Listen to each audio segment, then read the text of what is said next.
मैं सूरज आप सभी का स्वागत करता हूं। आज के सेशन में मैं ताप्ती रिवर के बारे में बताऊंगा। सामान्यतः यह क्लास 9th का जियोग्राफी का जो थर्ड चैप्टर उसका एक टॉपिक है। इस सेशन में मैं ताप्ती रिवर के उद्गम स्थल के बारे में, उसके बाद से उसकी लंबाई के बारे में, उसके बाद से उसका जो वैलीज यानी कि जो उसका प्रवाह क्षेत्र है, बेसिन है, यानी किन किन राज्यों से होकर गुजरती है उसके बारे में बताऊंगा। उकाई डैम का क्या महत्व है जो कि गुजरात में बना हुआ है, और अंततः मैं यह बताऊंगा कि इस नदी के आसपास किस प्रकार की मिट्टी पाई जाती है और इसके बेसिन में किस प्रकार की फसलें उगाई जाती है और उन फसलों का क्या महत्व है।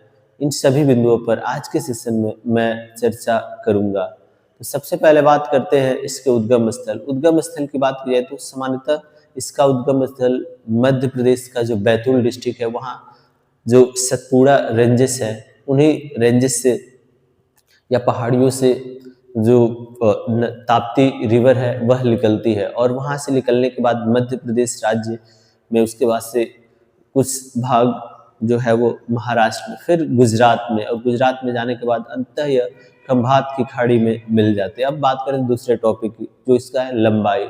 लंबाई की बात की जाए तो इसका जो लंबाई है 724 किलोमीटर है, जो कि भारत में जितनी भी पश्चिम की तरफ बहने वाली नदियां हैं उसमें यह दूसरी सबसे बड़ी नदी है नर्मदा के बाद। अब बात करते हैं इसका जो बेसिन है, यानी किन किन राज्यों से इसका किन किन राज्यों से होकर बहती है। सामान्यतः मध्य प्रदेश, उसके बाद से महाराष्ट्र, फिर गुजरात, तब जाकर खंभात की खाड़ी में मिलती है। और इन तीनों राज्यों का जो इसकी वैलीज है, यानी इसके क्षेत्र में जितने भी मतलब स्थल या शहर आते हैं, उन सबसे जो जल निकास की व्यवस्था है इसी नदी में होता है।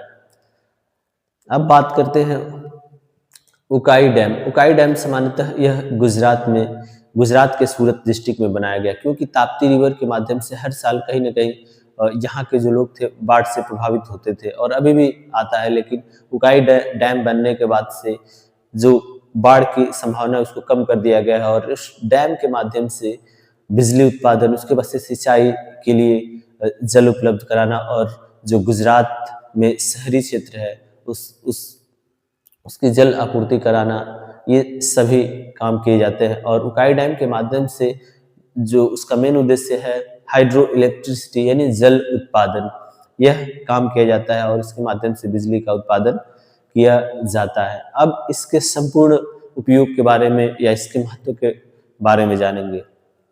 सामान्यतः जो ताप्ती रिवर है, इसका जो वैलीज है, इसकी घाटी आसपास का जो क्षेत्र है, वहाँ सामान्यतः ब्लैक सोइल पाई जाती है। और ब्लैक सोइल में सबको पता है कि जो ब्लैक सोइल है उसमें कॉटन की फसलें बहुत अच्छी होती है, उसके बाद से गन्ना, उसके बाद से पल्स, दालें, ये तीनों चीजें, तीनों कैश क्रॉप्स उगाई जाती हैं, और यहाँ के लोग ज्यादातर इन फसलों को उगाते हैं, जैसे कि महाराष्ट्र हो गया, गुजरात हो गया।